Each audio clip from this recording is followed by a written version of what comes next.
Welcome back to Straight Facts. It's Wednesday. Judge Mo is in the house. Husam is here with me. Make sure like buttons are hit. Make sure you are subscribing to the show. Big updates in the last 45 to 50 minutes. Arsenal heavily pursuing now Noni Madueke. Ornstein reporting that it's either going to be Ornstein or Eze, according to his article. The Gyokeres deal seemingly stalled. A number of Portuguese outlets have written that. Miguel Delaney is now reporting the same thing. Are Liverpool about to move in for Isak with the exit of Darwin Núñez looking ever closer to Napoli? We're looking at Man United striker situation and the attack. Spurs now in for Wissa. They're in for Wissa, and it's reported that Brentford do not want to let both go this summer. Could this be a ploy to get more money out of United? Could this be a ploy to speed things up? Or could Mbeumo be about to collapse on Manchester United as well? But before we go any further, gentlemen, thank you both for joining me every Wednesday as you do. How are you both? I'm great. Feel good today. Alhamdulillah. Blessed. Big up to everyone in the chat as well. Make sure you guys are liking. Make sure you guys are subscribing. Love to everyone in the chat too. And big up to you both too. We're good. Everything is good. News are flying. But Arsenal are making this league worse, broski. Like someone at Chelsea must have nudes over Arteta or one of the Kroenke, broski. Like it has to be like this, bro. I'll be honest with you, Terry. I think we should skip the United section today. Because like respectfully, I'll be honest with you, we should just skip it. Let's talk about Arsenal, Chelsea, Liverpool, because we're gonna get into that. But the Chelsea and there's interconnecting deals here, and this is why I think it's important to talk about, right? And I'll tell you why it's important, and we'll start off with it because it's just been announced that Spurs are in for Wissa, and they want Wissa. Thomas Frank is pushing this. Thomas Frank wants this to happen. And the reason why it's important to look at this is because there's the Kudus situation that's connected to Spurs. Is this instead of Kudus? They've had 2 bids, 2 rejected. They don't want to go any higher. Chelsea could get Mohamed Kudus with the money that's about to come for Madueke, reportedly. So I feel like there's an interconnection here. But do you boys think there's any chance that Manchester United lose out on Mbeumo here, as per the Ben Jacobs report? Zero chance. Man United will sign Mbeumo. It's 100% done deal. It's reported by Footy Judge Moore right here that Mbeumo is going to join Manchester United next season. There is no going back. He stated that he wants Man United. All the Man United fans that whine and moan, Man United have not even played a preseason game yet. The people that like to moan and whine and cry and scream and shout over the internet, you know that Mbeumo will be a Man United player. You know that at the end, Man United, if they are in for a player and nobody else is in for him, they're going to get him. He's going to be with Cunha next season. The question would be the striker. It's not going to be one of these two. Everyone that thinks that Man United are not going to pay the extra money. I watched Terry yesterday on the United stand talking about the 15% and the people that moan and cry and pay the money. And I know Terry's opinion. And if you haven't watched that, go and watch it. We're talking about saving 15%. At the end, the value for Mbeumo is bigger than the 15% that you have to pay. If they insist in it, you will get it. He wants to move. The difference between De Jong, when people mentioning De Jong didn't want to join Man United. Like, he wasn't dying to join Man United. Basically, what is going on is some player wants to join Man United, another club wants to sell, and a club wants to buy. They just don't agree on the valuation. Similar for Gyokeres for Arsenal. Gyokeres is going to join Arsenal, and Mbeumo is going to be a Man United player. That is different than Isak. There are 3 people in this deal: Man United, Brentford, and Mbeumo. All of them want the player to be Man United player. For Isak, there is one guy that doesn't want to sell, which is Newcastle. For Gyokeres, he's going to be an Arsenal player. Don't scream, don't yell, don't shout, don't whine, don't moan. He's going to be a Man United player. One of them is wrong, though, because Brentford doesn't care. Brentford will sell to the highest bidder. But there's no highest bidder. No one is in for him. He stated that I don't want to. Similar for Gyokeres, for example. Man United were in for Gyokeres for Sam. And Gyokeres said, no, I'm waiting for Arsenal. At this current moment, No one is in from Mbeumo. You haven't heard Spurs going in from Mbeumo. You haven't heard Chelsea trying for Mbeumo. Liverpool now when you're selling Diaz, you aren't in from Mbeumo because he made it clear that he wants to join Man United and he wants to leave Brentford to go to Manchester United. I don't think there is any obstacle here other than £5 million valuation. £5 million. Okay, I'll say this about Manchester United. Listen, I think Man United fans are in meltdown for correct reason as well. I think people are allowed to be upset. I think we need to stop stopping people from being angry at their football club, specifically given the Man United situation. We've all seen our clubs be shit, never 15th shit. So if United fans are mad, let them be mad. They have a right to do so. Now with Mbeumo, I do believe he will be a Man United player. I don't think he's going to go to Spurs. Now in terms of Spurs buying Wissa, yes, Wissa's a good player and stuff, but I will say consistent about this. Look, I hate when a club goes back in for a manager goes back in for his ex-player. Like, I absolutely hate it. I don't like that shit.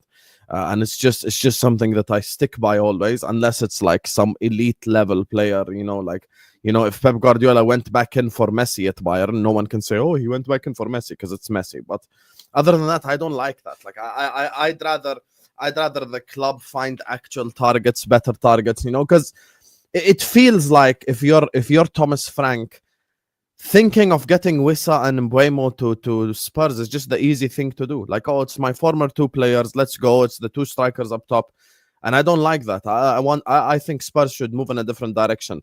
But Mbeumo suits Man United actually like a glove, despite the fact his former managers at Spurs, because he could play in the 10, he could play as striker. I don't care what anyone says, oh, he's not a striker. He could play as striker. Everyone just put the fries in the bag. He could definitely play as striker.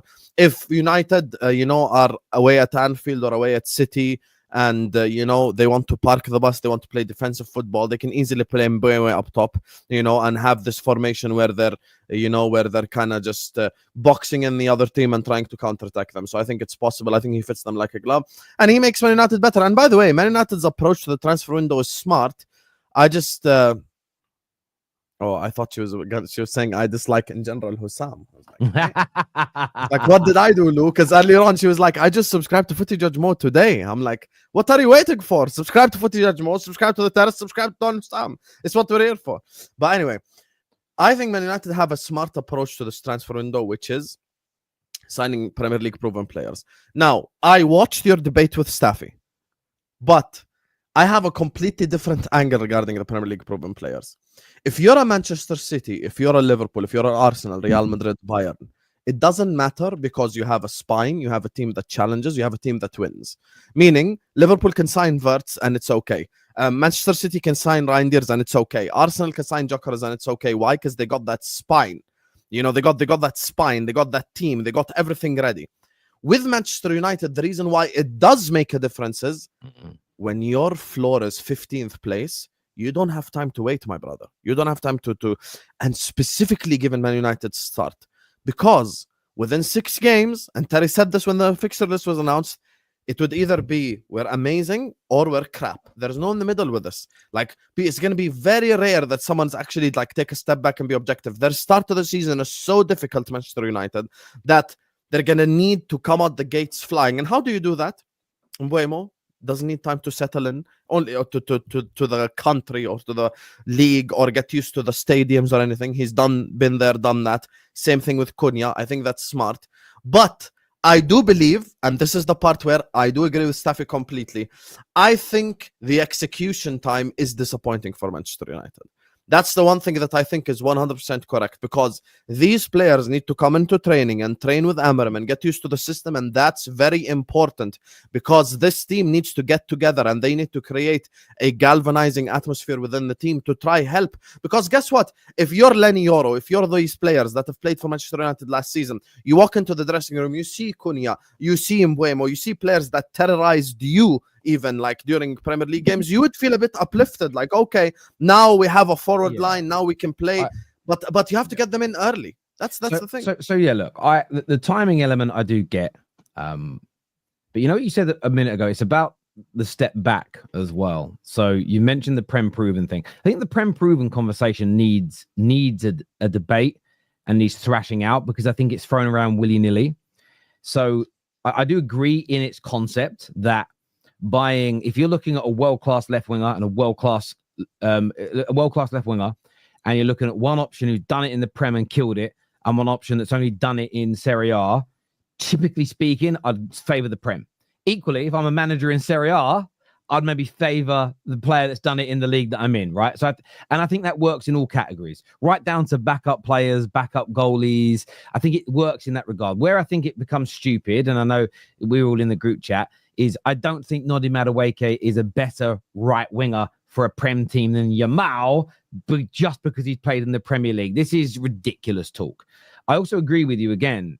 The reason why it's okay for the other teams to buy slightly less, maybe in the early stages from the Prem, is because they've already got a Prem proven squad, because they've done it in the Prem. They've already got, like, Liverpool's team's already Prem proven. It's won the fucking league. So you can buy, you can add to it as an example. So I agree with you on that point. The time and execution thing, though, I get it. I want 3 players in by the start of next week's training. The first week, we all know, is predominantly fitness and tests, and it's not as important, but that was my limit.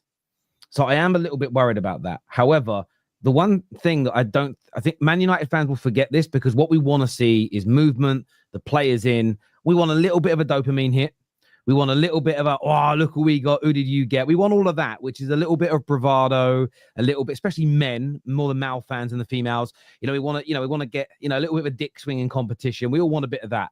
However, I want us to be difficult in the negotiations, boys. And you two have worked long enough with me when I spoke about how it's not even about maybe winning. What's the point in negotiating for 6 weeks if you end up paying what they want? You've got to be difficult.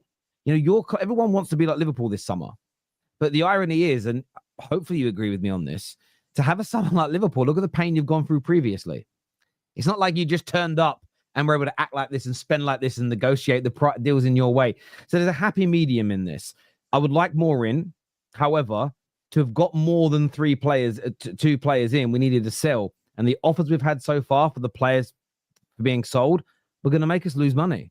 Now, what would be stupid is selling Sancho, selling Anthony at a loss. There's now no money to then pump into new players. So it's nonsensical. It makes no sense. So the right profile is important. The right price is secondary. I want them in early. I'm not saying people are wrong for wanting that, but you have to look at the lie of the land. And some can argue we haven't done a good enough job selling. I understand that. That's because we're a laughing stock. And Juve is getting closer and closer, according to reports in Italy. But what Juve wanted us to do 3 weeks ago was basically give them Sancho on a loan, right? Or they buy him, but we still pay off his wages, which meant any money we made, we still owe 70 million on a transfer. Say we got 25 million for him. All the little profit being made in that would have got eaten up paying the remainder of his salary. There'd have been no point in doing it. So there's little nuances that I get when people are angry, they forget. And you've seen this with your fan bases too.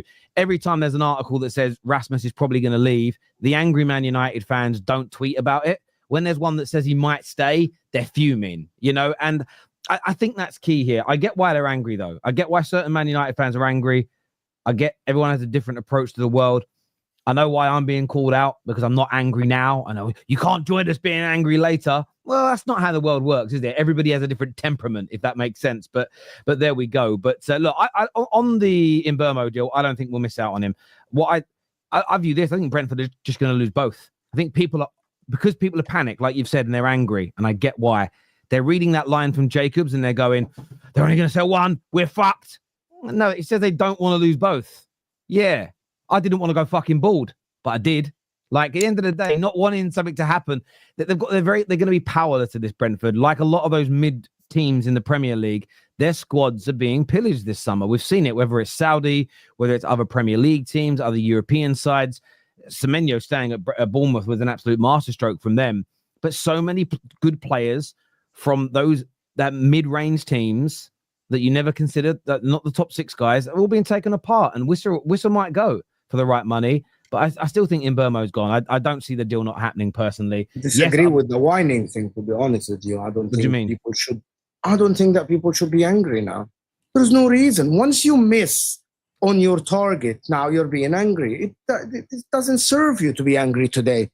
You're negotiating for the deal. If you see Liverpool going in for him, yes, you can be angry. Well, staff is angry in the group all the time. 30 days, 35 days, whatever days we haven't signed Mbeumo. Negotiations take time sometimes. I don't get it. Why he's angry? But Staffy's angry because he's confused. We have to admit something about Staffy, and I am calling you out, brother, in a friendly way because I love Staffy, and we're going to talk about this Friday. For 3 years, he's been on my shows, and when anybody would accidentally call him American, he'd say he was Egyptian. The last month, all he's done is defend his people, as he's called them, in America for not going to these football matches. So I want to know, Staffy, are you finally willing to admit you're American? Which is it? Because you told us you're not American. And last night you said it in a group chat. You went, look at me and my people at this game. I was like, oh, now they're your people. I'm only joking, by the way. You can be whatever you want, right? I'm only winding him up. But Staffy, I know what's wrong with Staffy. My personal opinion. United broke his heart at the end of the season, same as they broke mine. But then he got double bubble, didn't he? The Knicks. I think it's the double bubble of both his sporting loves, dumping him. It's a bit like, imagine your wife divorces you and then your side chick dumps you. Imagine how heartbroken you'd be if that both happened at the same time. So I feel for Staffy, man. I feel for Staffy. I really do. Yeah, I don't understand. Like, to be honest with you, we know that Mbeumo is going to end up at Man United. I'm not with Husam. There is no reason for them to be angry now. There is a reason for them to be angry for not selling Højlund until this current moment, yes. But for the Mbeumo deal, there is no reason for you. The preseason hasn't even started yet. It hasn't. You haven't kicked the ball yet. And the people just want to whine. And because Liverpool signed. Because look at Man City signed. Bro, every deal is so different. Liverpool are willing to pay that much money for Wirtz. They have better negotiators. Man United might not have better negotiators. But that's about it. I don't think there is any... Like, Mbeumo is going to be a Man United player. That's all I have to say. And if you miss on it, you can actually cry and scream, and people can cry with you. It's fine. Like, I don't see the reason for people to be angry and yell and scream. I get why people are angry. I do get why they're angry. I'm just more, you know what it is for me? Like, I've been winding Staffy up, and I know that's why he's winding me back up, right? And it's all, and some people think it's real. Some people think, are you and Staffy okay? I'm like, yeah. It's just a little bit of fun. I get why people are frustrated. The problem I've got to be careful of, the reason why I'm trying to keep myself cool isn't about being some top red. Top reds hate me. They hate me because I said they were all Glazers for giving money to the club. And to a certain degree, I still feel like that. I feel giving your money to the club is no way to help get rid of your owners. And I stand by that point. But the reason why I want to stay calm is because you end up losing sight of what you've been asking for. And I've been asking for the club to not overpay. I've been asking for the club to not undersell. So where you said maybe they should have got rid of Rasmus, the only offers we've had for Rasmus so far would lose us money. And I would rather keep Rasmus than lose money. Because if we're a pushover in the boardroom with other clubs, why are players going to work hard for us? If you run your business, if you run your football club, if you run your home, you know, imagine your kids see you completely getting dominated all the time in business deals. You think your kids are going to do as they're told? Like, legitimately, do you think your kids are going to do as you're told? If they see you, like, you're trying to run your family home and like everyone bullies you at home, everybody basically, you roll over and let everybody tickle your belly. Do you think your kids are going to respect you in the way? Like, it works on every single level. And that's the element for me I've been calling for 12 years. That's why I can't yield on it. Most Man United fans don't believe in what I believe in, but I think it's true. Why do I think it's true? Because whenever you do any research on how all your clubs are run, Liverpool are run, City are run, Madrid are run, what Newcastle are operating in, being rejected isn't the sign of a small club. It's the operation, the speed of what you do, moving on. Like, I look at Newcastle when they missed out on targets, boom, they move on to another. Spurs, okay, missed out on him, bang, in for Kudus, bang, in for Wissa. You know, and I look at that and I want to be more like that. You know, I want us to not always roll over and have our bellies tickled in negotiations. That's actually more important to me than getting the deals in early. I understand why, for the footballing reasons, people want them in early. But I still think if we're seen as a laughing stock internally in the game of football, why would our players not think that to a certain degree? How are you meant to make the players shed blood, sweat, and tears for you if they know you're a pushover? I've just never seen any business, any sports team, any family, any school be run successfully where the most powerful people in that organization, in that family, always the mugs. It never works in any capacity. So that's why I'm just trying to stay calm, not because I want to be a top red, but I need to stay true to what I think the key reasons Man United have become a failure. And one of them is how we operate in the transfer market and the ripple effect that creates. But We will see. We will soon see. Let's do a few super chats here before we move on. It says, I think the frustration over the speed of Mbeumo deal is heightened by the fact that Amorim plays a system that is quite specific. The sooner players come in, the easier it is to acclimatize and adjust. I hear you on that, and I do hear you. And like I gave this analogy all summer, if it ends up being the last week of the transfer window, I'm going to be more frustrated than if it's today. Equally, though, him being here 5 weeks ago would have made no difference to implementing him into the team. What doesn't help, though, is it's a little bit... Don't you boys think... Have you guys seen a lot of people kicking off at Fabrizio recently? You're ruining the transfer window. Too many updates. But that's because everybody keeps asking for updates. And I'll give you an example. Miguel Delaney says the Gyokeres deal stalled. Most people that are moaning about Fabrizio will go, what's Fabrizio said, though? What's Ornstein said, though? So stop asking for the updates if you don't want the updates. Just let the news come out naturally like it used to. Like it's almost like a Frankenstein's monster. People have kind of created that by consistently asking for updates. Stop asking.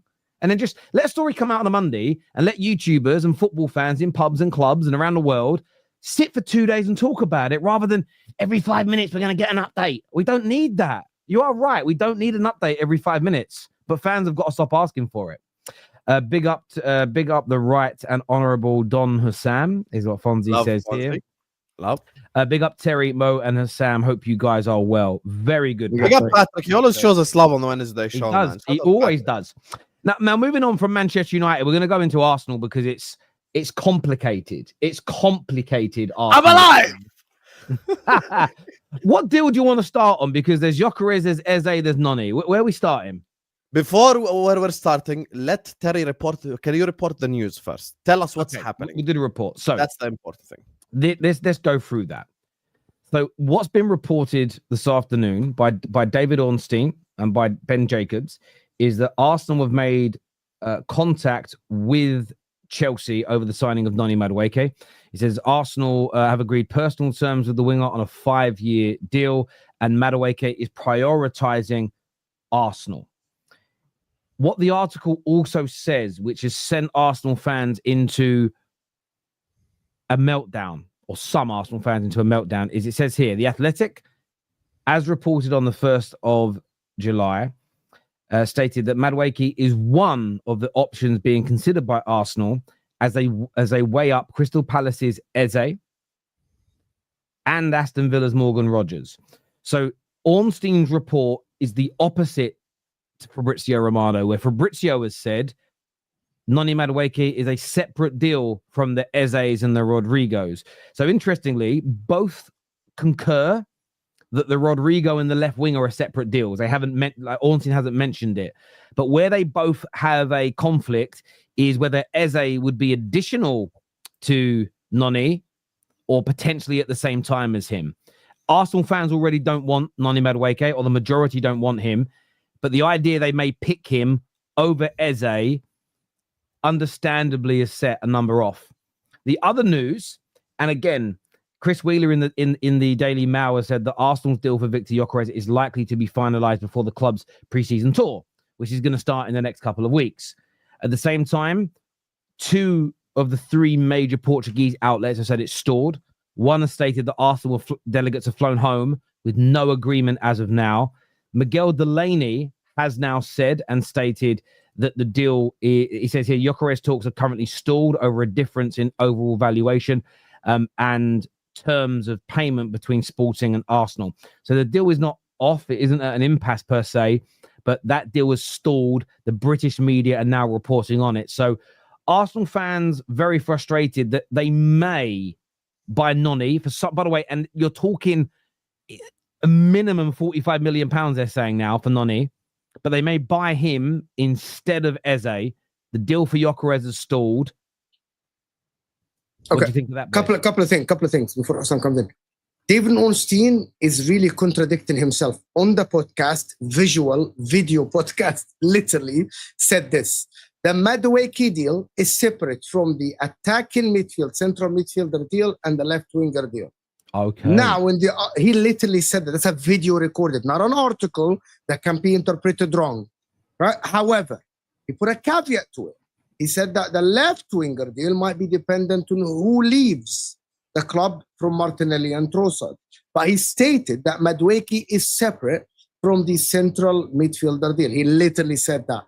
Now he's contradicting himself. The second thing, if Arsenal buy Madueke instead of Eze, I think that would be one of the most stupid decisions I've ever seen in my life. And I'm being genuinely honest.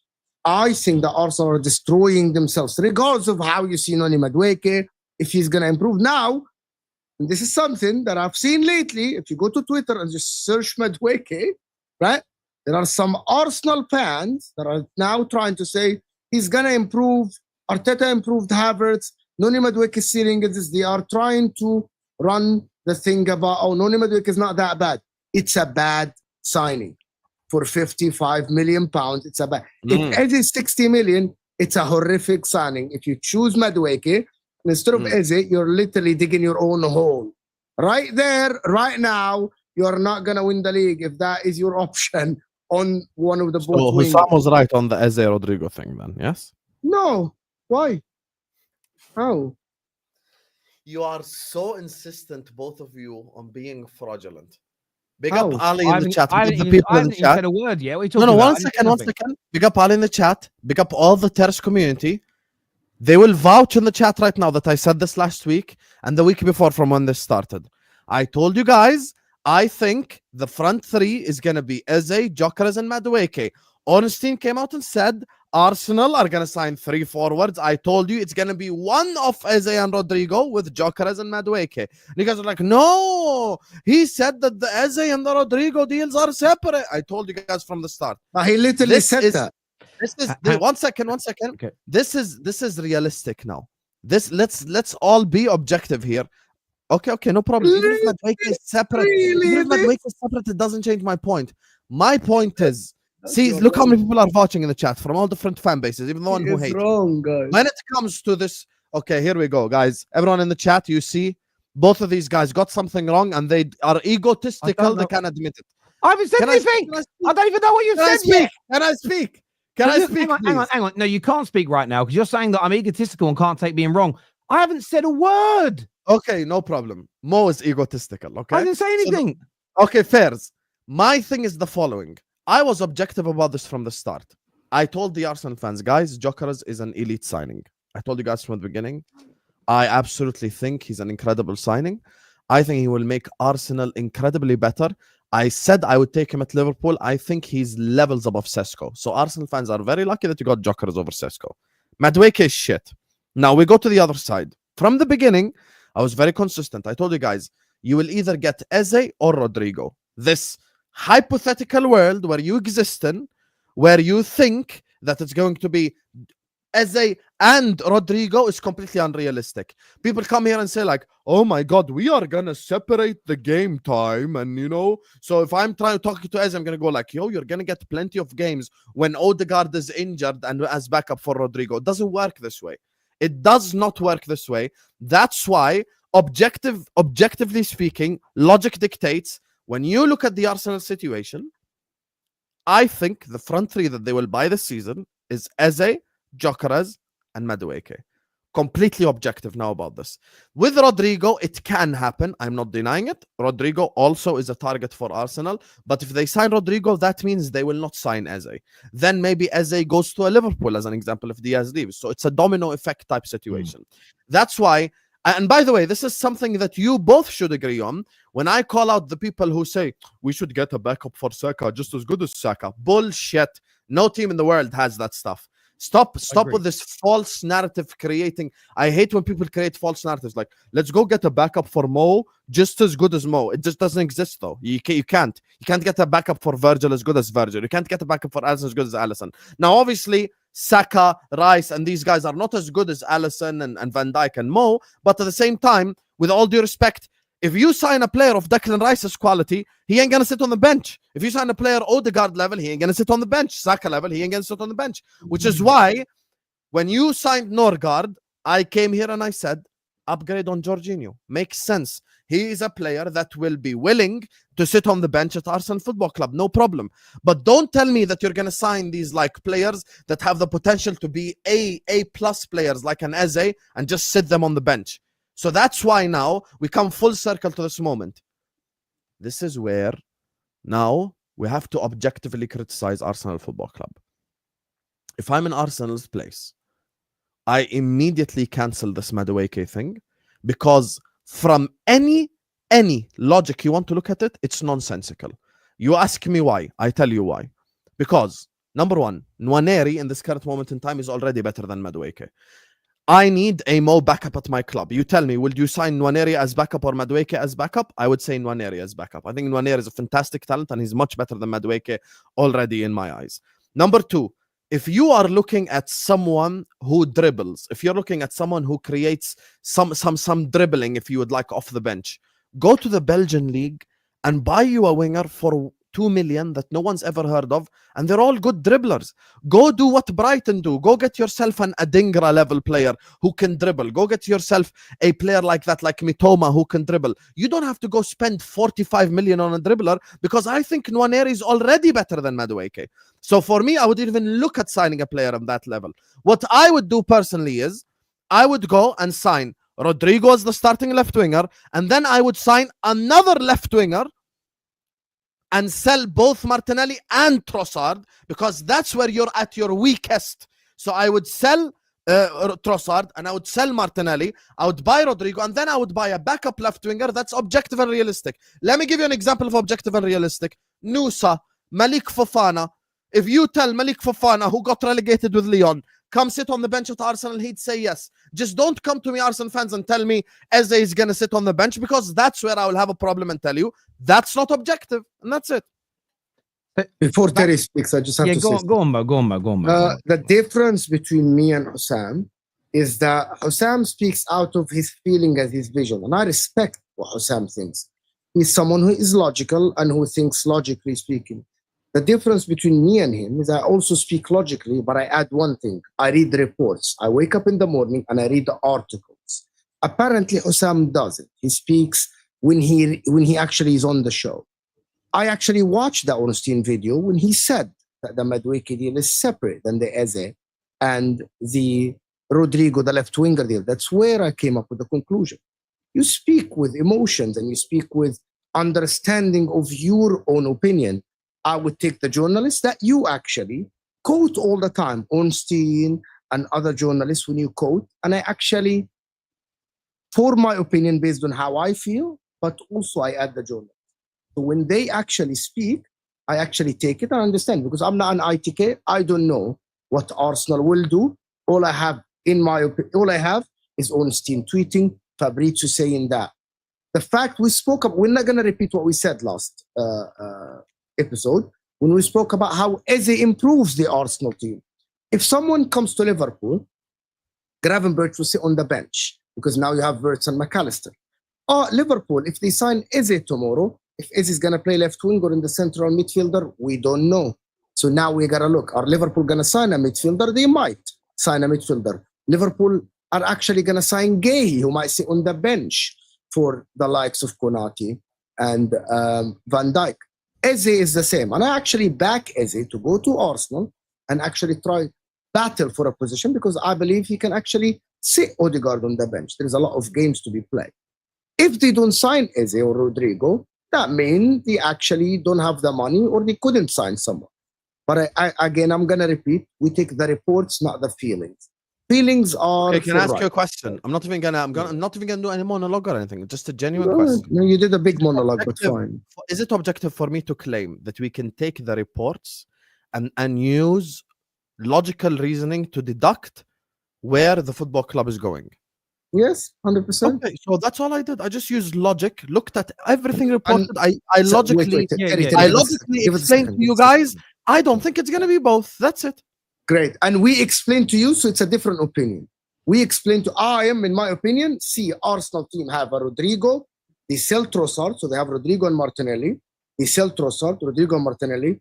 They can get Madueke to be backup for Saka, and they can have Eze, Odegaard, okay? Rice, Zubamendi, Moreno. That's 5 midfielders.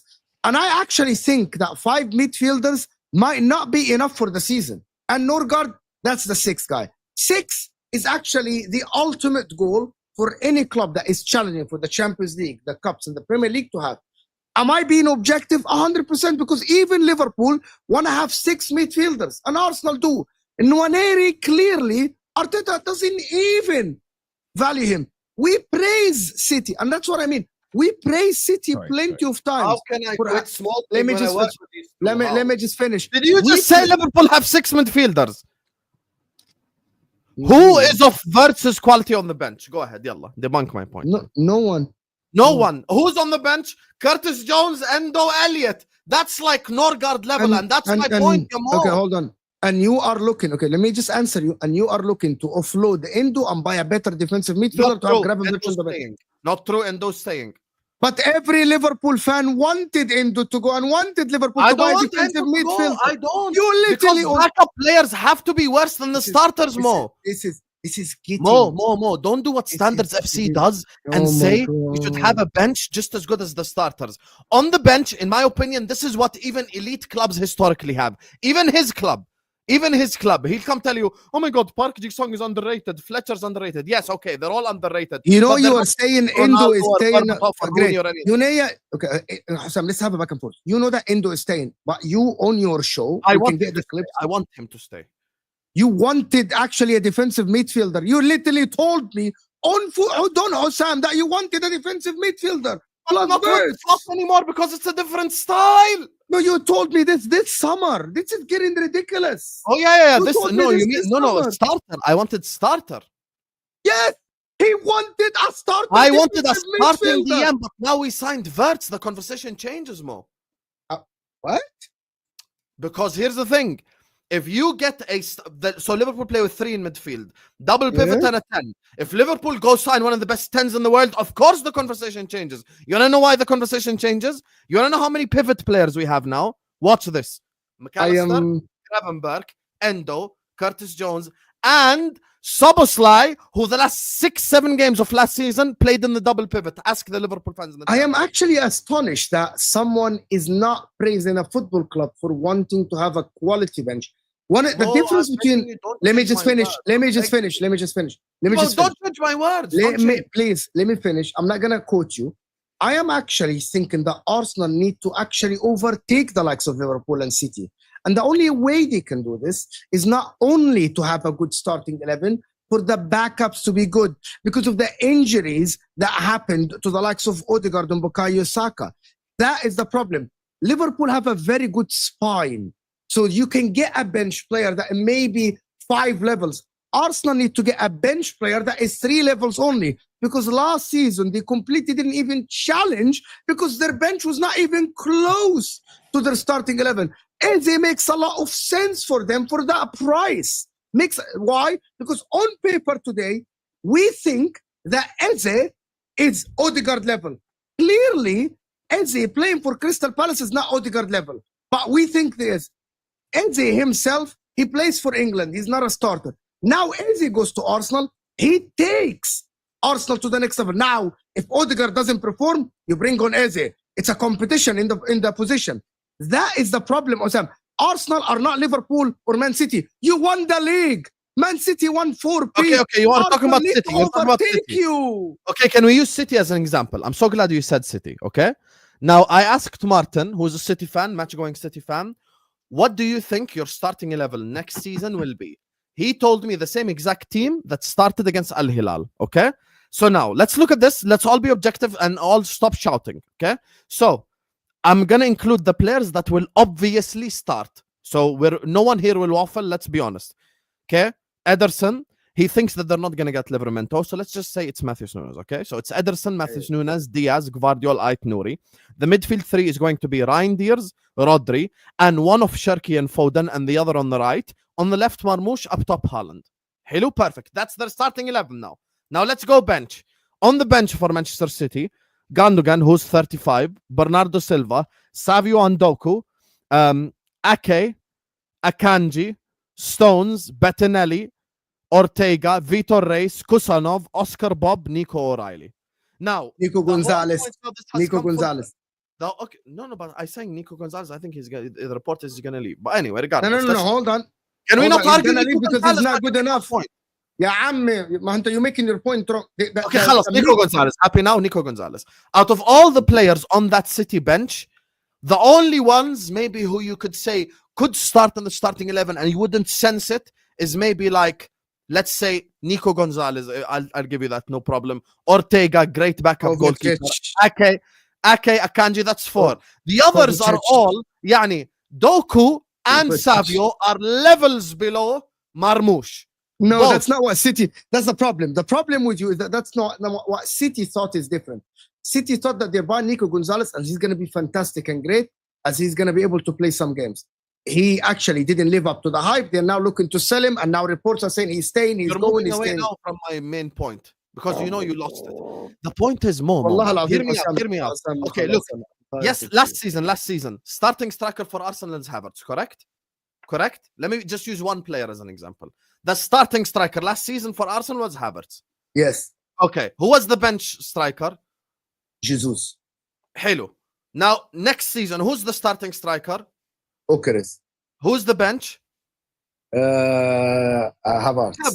Okay. Now, the reason why that makes sense is I can't sign Gyokeres and a player of Gyokeres' quality to sit.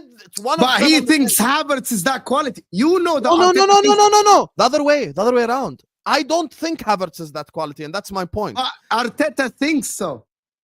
It doesn't matter what Arteta thinks. But I'm talking about us logically.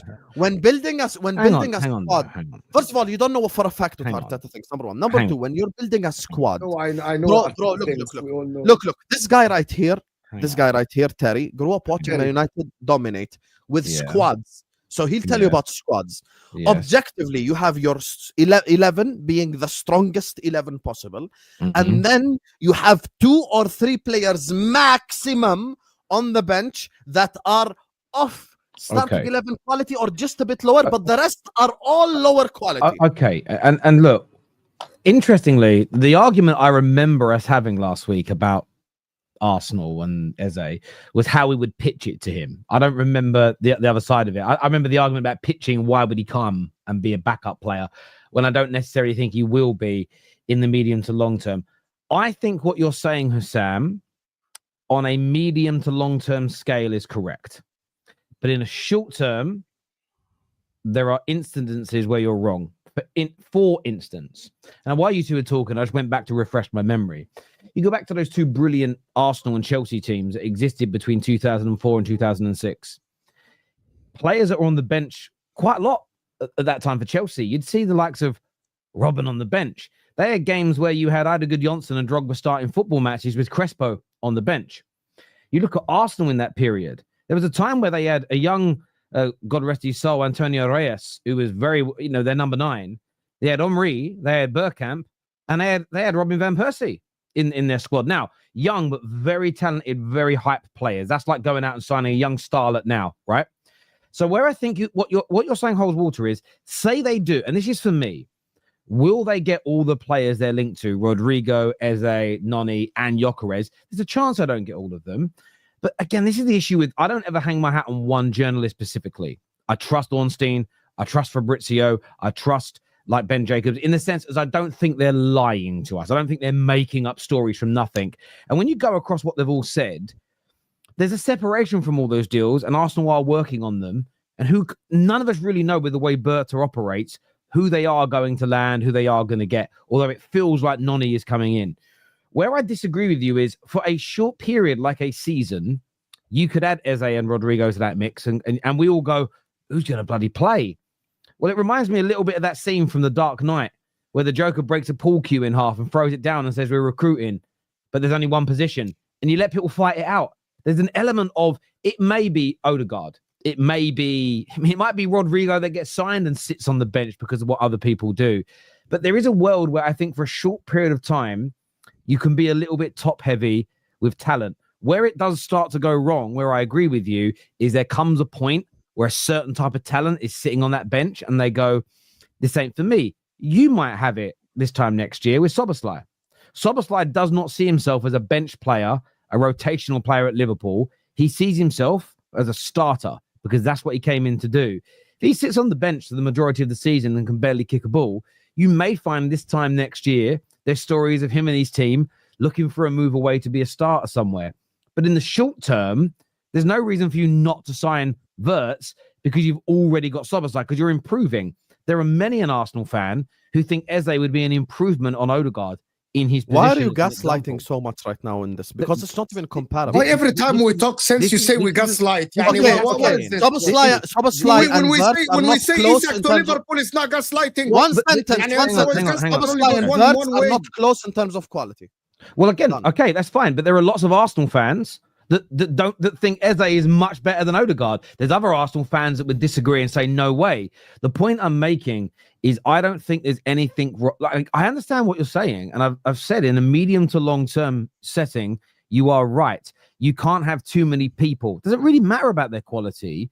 Too many people that see themselves as first team players that want to be leading the line. There are also other players that play in football. Someone said earlier today, they super chatted me on my morning. Can I tell you here and say one thing, Terry, before you go? If they win, okay? If they win, yeah, everyone agrees, guys. Everyone accepts if they get enough game time in the winning team. And if Arteta promises Eze, you will be part of the winning. Everyone complains when the teams don't win. When the teams win, and this is it. And this is it. Ole Gunnar Solskjaer from 1990, I think he joined us in 96. Between like 97 and about 2001, 2002, it felt like most summers Ole Gunnar Solskjaer was linked with Tottenham. And I only really knew about it because my dad would talk about it because he's a Spurs fan. But Ole would always say no. Even though he wanted to be a first team starter, he was like, do I go and be a starter at Tottenham or do I play regularly at the biggest and the best team in England that's winning? It was a no-brainer for him to say, I'm going to stay here. Now, this is where, like, I get what you're saying, Husam. There may become a longer period of time where it matters. But I think we're also forgetting something else. When I go back to those great teams, the one squads are getting bigger now because clubs are trying to win multiple trophies. A lot of people were saying that everyone wants bigger squads, almost 2 first teams, etc. But also there's 5 substitutions enabled in games now, as you just said, Mo. And I don't think in the short term it would be a problem. Now, does that mean they're going to get all of them? No. What I don't believe in is that they won't get them because they couldn't sell it to the players. It will come down to whether they're willing to pay. They might not be able to convince Rodrigo. He might go Liverpool, he might go City, he might go to Bayern Munich, and he goes, that is the better option for me. That's fair. I don't think what is going to put Eze or Rodrigo off of joining Arsenal is, Odegaard starts in that position, or, oh, no, if Eze is there, I might not get to play. I don't think that will put them off in the short term. I don't think most players are put off by that in the short term, but it could become a longer term issue if Eze comes and he's just sitting on the bench every week as an example. But that's not really Arsenal's problem per se, because for them, the more quality you have, the better, really. And I think that's, something to be looked at. And go on, mate. I want to add something. What Husam is, I'm going to repeat again. What Husam is saying, based on feelings and understanding of the game, is actually closer to the truth than what we are saying. What we are saying is the ideal situation. Similar to Liverpool, for example. I did a video this morning, and I said, and that video, I did it based on what Husam told me when we did a show together or did something together yesterday. Husam said, logically speaking, if Liverpool sell Diaz and Nunes, because of the late Jota, may he rest in peace, passing, Liverpool might need to sign three forwards. 2 of them has to be great in terms of like Ekitike and Rodrigo. Some of them, and maybe the third option be a backup. That is the thing. I see Madueke as the third option as Liverpool. And I see Rodrigo and Eze as the main options. We know that they need a striker. That is the ideal situation. Will Liverpool do this? They might not. But do they need it? Yes. I genuinely believe that Arsenal need Eze. We've just seen Chelsea do something similar. Now, maybe less profile of player, but they've just gone and signed Pedro and Delap to both play in the same position. They're both. And Gittins on the left winger.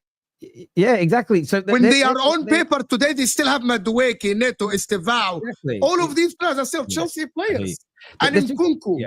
Let's do some of these super chats here. This one says, Terry, United fans panicking. We are in a strong negotiation with Mbeumo, but we are the ones who are on the back foot with Spurs' interest in Vissa.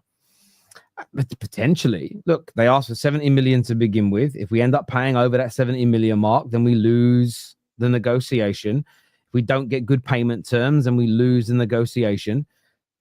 that element I would agree with. The Wissa news doesn't bother me too much right now. It really doesn't, because I think if they end up not letting Mbeumo go, I think they'll have a problem on their hands, personally. Wayne here says, if a player is worried about not being able to push a player out of the starting 11, it's not a player I would want to sign, lacks confidence. I mean, that's what people were saying a few weeks ago when it was reported that Šeško only wanted to join if he was guaranteed a first-team place, and he was scared that he couldn't displace Havertz. And everybody said Arsenal can't sign a bum with that kind of mentality. Now we're asking for the reverse. Actually, Mo had the best take. Like, even if Arsenal wants Madueke, why do it now? Go and try for Rodrigo first, because nobody is stupid enough to buy Madueke for 50 million and hijack that option. Look, the only logical reason why you wouldn't, if you're buying Madueke instead of Rodrigo, that's what comes out in the wash. The only reason you're doing that at this point is because it hasn't become public knowledge yet. But the only reason would be Rodrigo has said no. I'm not saying he's the right player to pivot to on any level, but that would be the only reason you would do that, because why would you not wait? Because you've waited this long. They're going to get knocked out today anyway. And they might be out today. Well, this week they leave the tournament. Whether they win it or lose it, there's 1 week left. Imagine waiting to this stage of the window and then you don't leave it an extra week. That would indicate you said no to them. That wouldn't make any sense otherwise. For Arsenal to sign Eze, Noni, and Rodrigo, they need to sell someone for decent money for PSR reasons. The only one they can sell is Martinelli for decent money. So to sign 3, Martinelli needs to go. And yeah, and that could happen. That could happen potentially. There's been a few rumors around that. I said last week, and I'm saying it again because Husam is rattled by what is to come from Arsenal. More quality, more threat. No, he's not rattled at all. Everything. I'm rattled by saying I don't think Eze and Rodrigo signs for Arsenal. That's not me being rattled. That's me being objective. I'm telling you right now. I said if we're gonna sign someone like Rodrigo, then the other one will be like Malik Fofana. I've said this. Even Mo knows this. I keep my energy consistent for all clubs. Please don't tell me that you're gonna sign someone of Eze's quality to sit on the bench. I just don't think there's a world where that exists. If you think there's a world where that exists, fair enough. But I'm sorry, I'm not rattled by a club that haven't won a league title in 21 years and haven't won a Champions League in 80 years. I'm good, brother. This here says, I will keep the same energy based on what Terry says. Suppose my club gets Rodrigo and Eze. Even then, I don't want Madueke. I don't have the attitude, not the money, not my money. I don't care. I care about wasting money. Yeah, listen, I think at 45, 50 plus million, I think it's too much money. I think it's far too much money for I think it's okay if the money's okay. It's okay if the money is allocated from, this is the backup for Saka, yes, and you have the money to buy Rodrigo and Eze. Like, I want to see at least Arsenal attempt to sign Rodrigo. If he rejects them, he rejects them. But if Arsenal use the 50 million and they say, oh, we don't have funds left for Rodrigo, that's fucking stupid. It's interesting. Arsenal did make a move for Mbeumo to be the cover. And yeah, he's going to go for around 63 million. Now, listen, there could end up being, it could have been a total package with add-ons of 65. That's what it could end up being in totality, with about 60 million base, right? But for me, when you look at output and quality, now Mbeumo said no, but if they end up paying what Chelsea wants, say 55 million, I do look at it and think, for 5 million more base, you could have got Mbeumo. And that's where you look at it, and I think it's too much money for a backup, because Madueke is not as good as Mbeumo. He is not only £7 or £8 million cheaper, in my opinion. He's not on that level, in my view. Thank you, Faisal, for becoming an official member. I appreciate that a lot, my friend. Thank you very much. Your Mamouche would never go sit on the bench every player. Chelsea is buying his 50 million to compete. It's not like Eze. It's not Marmouche would never go sit on the bench. Marmouche playing for Eintracht Frankfurt, who played Europa League football, would not come sit on the bench for Haaland at Manchester City. Okay, bro. Yeah, because Marmouche at Frankfurt is the same exact thing as Eze, England international at Crystal Palace. Nice one, mate. Michael has a great question here, which is, it's interesting to see who gets the blame for Noni, because it was Berta magic Berta. for Gyokeres. Yeah, we have to keep the same energy here. Berta is running the show. Berta has got control. He's got power. He has got, he has. If Arsenal signs Tesco, I would have said Arteta. Yeah, I mean, look, for me, it's a combination. I believe in what Jacobs has spoken about a lot on this, which is they work as a team and they negotiate and they fight and they argue and it comes out on top. I just can't believe they're going for him, I blame Don, broski. I blame Don. He propped Madueke so much last season that Arsenal board believed him, broski. Like, Don, demon, one-on-one demon, and all this stuff. He's great. He said he's similar to Saka. Broski, they fucking believe the guy. Don, you have blood in your imagine it? Can you imagine it comes out in All or Nothing 2.0 and there they are. They go, listen, Berta turns up to work when it goes, guys, listen, I know we're looking at Rodrigo, we're looking at Mbeumo, but I've been watching YouTube. Imagine they put a clip on of Don and CB argue best one. But do you know what it has exposed with Noni? It shows what I love Don to bits, but it shows that we have to always question whether he means what he says now, because this man has propped up Noni. He's criticized him in places, but overall he has propped up Noni for 2 years just for him to now be laughing that he's being sold. It's like, you had us, man. You hoodwinked us. You hoodwinked us big time on that one. This is back to earlier conversations. As you said, United need to land 3 players before the second week of pre-season. Now it's unlikely because you can't sell players. I want to remind you that you can still move the goalposts. You won't call them out. Well, this is the thing. I mean, it depends on what you mean by calling them out. Because if we can't get the players sold, it's because we haven't done a good enough job negotiating. So I will criticize us for not having enough skin in the game, having the right relationships, and delivering in those negotiations. However, I'll be more angry if they got it done early and undersold, so sold at a loss. So I will criticize them. I will criticize it. But what I will criticize is that they haven't done a good enough job in negotiating to sell the players. What's worse, though, than not selling them is underselling them. And if you ignore that point, you're being deliberately and intentionally intellectually dishonest, because selling a player at a loss means we can't invest it in a new player. So it's nonsensical. But I will criticize them for not doing a good enough job to sell the players, because they haven't.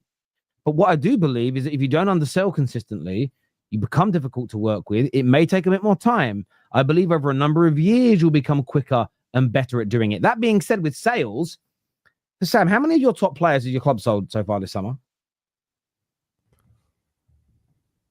None. How many of the top players have City sold so far? None. First one linked is Gonzalez, but no one sold yet. Arsenal? It's not even the top player. How many big Arsenal players? Yeah, I'm not going to elaborate anymore on that. But the clubs that we're all thorning over behaving like in the market, they've not managed to sell anybody either. That I'm not putting out. I'm still going to criticize my guys for not doing a good enough job. Not doing a good enough job. But there we go. I answered your question there. I hope that makes sense. He's already calling you out on Twitter, by the way. Tweet 5 minutes ago. Tottenham are interested in signing you on visa. If this were to go through, this would make it increasingly difficult for United to land Mbeumo. Sky Sports Lyle. And then Staffy just quote tweets you with a meme. Like it's actually, the problem is stuff is correct, but right away, okay, and I'm just going to give you guys something here. Right away, Kudus now is going to Spurs. So the Wessa, right, chase is over within 5 hours since the Wessa move was reported this morning. Does that mean that Mbeumo to Man United is happening and Brentford didn't want to sell Wessa to Spurs, so they're now willing to pay the Kudus fee to West Ham that they wanted? Watch the domino. Yeah, and look, at the end of the day, like, he can quote me in it if he wants, and if we miss out because we waited too long, this is the bit that is frustrating. I've said all along I want us to negotiate hard, but if we end up everything's a risk. You know, when you play a football match and you overload a couple of midfielders into the box, what can go wrong with that for your team? I'm wondering though, why are they tweeting that Wissa would stop Mbeumo going to Man United? Because Brentford have said that they don't want to lose both, and people are putting 2 and 2 together, and they might get 4, but they also might be on 37,000. that doesn't mean they won't sell both. You know, it's again, this is because Man United fans are angry and they're panicking that it's every bit of potential negative news they jump on. But yet there was a story that came out earlier on today that probably isn't going to come true, that we're going to go and get Tchouaméni. Why haven't people started quote tweeting that, going, oh my God, this is amazing and buzzing? Because I don't believe it. But yeah, when you're angry, you believe all the negative stories. But let me ask you that question again, boys. If you overload the box with a couple of midfielders running into it, what's the risk of your team of doing that? Transition. You get beat on the transition. The cross is wrong. There we go. There's a risk. There's a risk. There's a risk in every strategy, whether it's trying to win a football match legitimate, like in real time, or it's trying to buy players. And if we take, I've said it all along. So there's no, oh, we're going to call you out, Terry. Well, that's because you're a moron. Not Stappy. I'm talking in general in the comments section here. I've said all along, if we try and negotiate the deal, and then somebody else turns up and and ruins it or takes a player, then I'll criticize you got your strategy wrong. Like I won't. I'm dead set against it. Arsenal took their time over the strikers. Imagine they lost them both. It would have been a bad strategy. But in the end, they're going to get their main target at a cheaper price than originally quoted. Good business. That I don't. For me, just the end result doesn't always dictate criticism of the process, and vice versa. So yeah, if we end up missing out, I'll slam them. But if we don't, and we end up with Mbeumo, everyone right now coming for me about this Vissa news, you'll all go silent and you'll just join the party with me saying welcome to Mbeumo. That's the easy thing to do when you want to be negative, is that you can be negative, and when you're wrong, you go, can I come to the party? Yeah, if it goes the other way, you guys will get even more negative and just attack people. It's crazy. But yes, to your point here, my friend, I'll criticize my recruitment team for not doing a good enough job. Absolutely, I will. And I've already started doing it. It's just, I might not use the same hurty words you want me to use. I'm sorry for not being that angry. I know you aren't shouting when speaking, Mo. You have just been talking too much football with Husam, is what Magnus said. Actually, Mo shouts even more than me. Who's louder, Jordanians or Egyptians? Oh, let's not get to that competition. I'm being serious. Who's louder? I'm not Husam's louder than you. I would say the angriest Arabs are Jordanians, Kuwaitis, and Iraqis. Those three. Like three angriest right there. Yeah, no comment from me. Garcia's back, says, man compared Liverpool and City to United, clown. Well, this is the issue, though, when you say clown, because when you're criticizing my takes are when I'm talking to people that are asking Man United to behave like those clubs. So it's not that I'm doing the comparisons. People are saying, gotta move like Liverpool do. Well, okay, well, then you've got to go through the pain that Liverpool do. Equally, if you want to be like Liverpool with purchases, you can't then moan when we're doing exactly the same as them in sales. You can't pick and choose when you want to be like those teams. It's not me doing the comparison here. I want to be an elite team on and off the pitch, but I'm not the one that's asking to behave like them and crying about it. So again, your insult will make toaster people laugh and children laugh, but not intellectuals, because it's not me that's making the comparison. I'm talking about the world in which the angry people want to live in. But again, it's like everything. They want what Liverpool have done early this window, but they're not prepared to go through the pain that it took Liverpool to be respected in this transfer window. I'm not reading the rest of your super chat because you got very offensive over something that I didn't create. Thank you, sir. Liverpool fans, Husam, would you take Isak or Eze or Rodrigo and Ekitike? I'll take Isak and Footy Judge more. No problem. No problem. Fabrizio last night he just randomly mentioned Ekitike, didn't he? It just came out. Yeah. He's like, this is their main priority. And I'm like, what? What about Isak? What is the bid for Isak? I want to see that saga. Yeah, but I explained it to you yesterday, Mo. I think with the unfortunate situation now, because of what happened with Jota, Liverpool might have to get two. So we might have to separate that 140 into two strikers, or like maybe a striker and two wingers, something like this. It's a very unfortunate position. I still think you need to sign two strikers. Yeah, but anyway, like I think we need to get 3-4. But you can't go to the season, especially if Diaz is leaving, who's more of a striker than a left winger. You need to strike. We'll talk about Liverpool in a bit. This just reported. By the way, can we, before we do this, I actually tried while you guys are talking to actually verify that this is actually what Jacob Steinberg have said before we actually report that is true. Go for it. I've got some more super chats anyway. Also, hasn't Berta done this for the whole window, an attempt to see what value he can get a player for, and then they'll decide the best value? This is also true. People are forgetting that as well. So that's why anything is possible. I think, again, most of the Gooners are like losing their minds are the same ones that said they weren't going to get Gyokeres. That being said, obviously the news has come out this afternoon that that deal has stalled. Look, do any of you see that deal falling through? But what exactly was reported so we can speak about it? Well, it's What basically exactly been reported the deal stalled over around about £5 million in valuation. 5 million euros, 5 million, 4 million pounds. I think it's going to happen. I think Gyokeres is willing to give up when a player is willing to give up, 2 million euros of his own salary to join a club. It's just put the fries in the bag. Gyokeres is going to be an Arsenal player, and I think that's the thing. I think Gyokeres is going to be an Arsenal player. I stick by that, and I think it's the correct thing for Arsenal to do, which is sign Gyokeres. So, yeah, listen, 5 million or not, they might agree to put that as add-ons if Gyokeres wins Golden Boot, blah blah blah blah. But they will find a solution for it. I'm certain of it. I'm certain Arsenal will find a way to do it. I don't see this being a problem, really. I mean, it could be. There's always a chance. There's always a possibility. But I think Arsenal will get it done. They're just trying to get deals done at the right price. I mean, that would also allude to the fact that they're trying to do a lot of business if every single penny matters. This is when Arsenal fans have got to drop the I don't care how much it costs, just get it done. Well, that's when you definitely won't get all these targets because you'll run out of fucking cash. That's what's really important to remember there. But no, I don't see this one falling through. I know there's a lot of reports about it today, but I see it. I see it happening. Joe here says, Terry, just admit when you were wrong. That's fine, but you've got to get specific about what I'm wrong about. Because if I say that I'm going to chat, big up. Yeah, if I'm going to say that I'm going to criticize my board if we don't deliver something by a deadline that I've set for me personally, and then I do it, what am I wrong about? Like if you're going to call me, I'm very happy to be wrong. I admitted last night on the Chelsea stream I got something wrong. People say I don't do it. Go watch the stream. But you've got to tell me what I'm wrong about.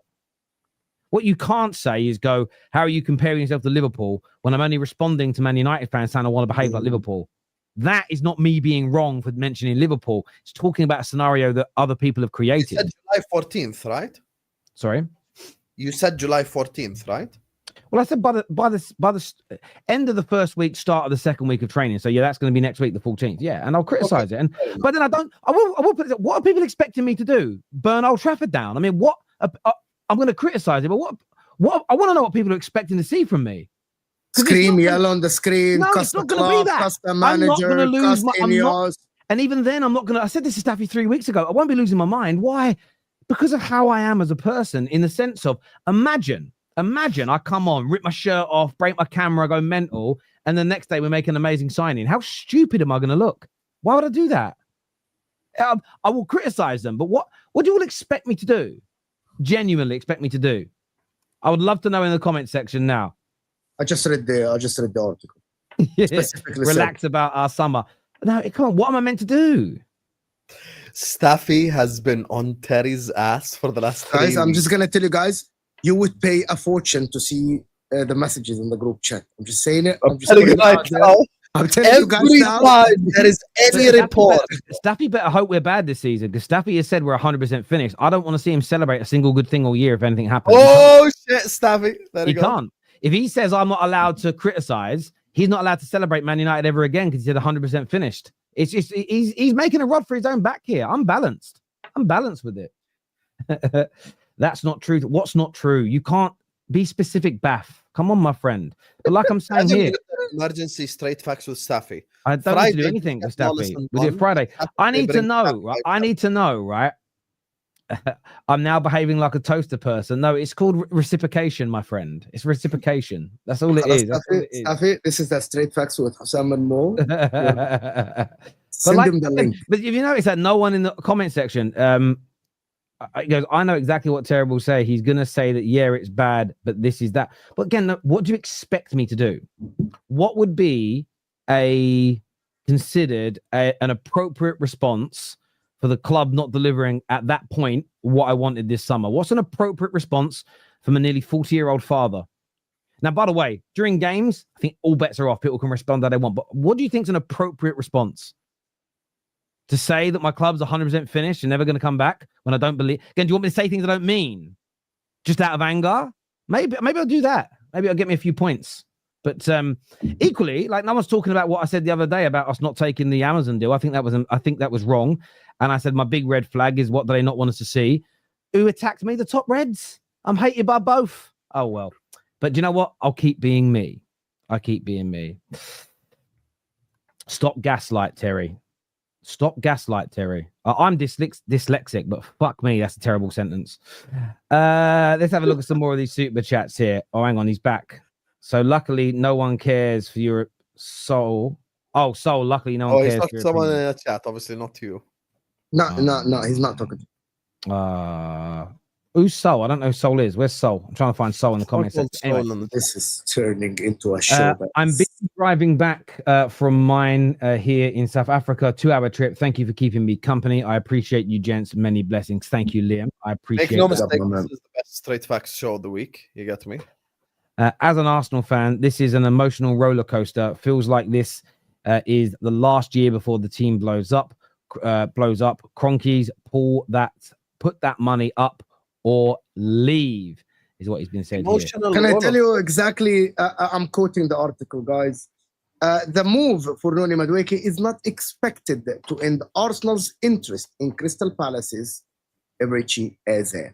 That is Jacob Steinberg on the Guardian article. Oh, so we should trust Steinberg over Ornstein. Nice. No, but Ornstein changed the. Yeah, Habibi, they told you. They literally edited the article.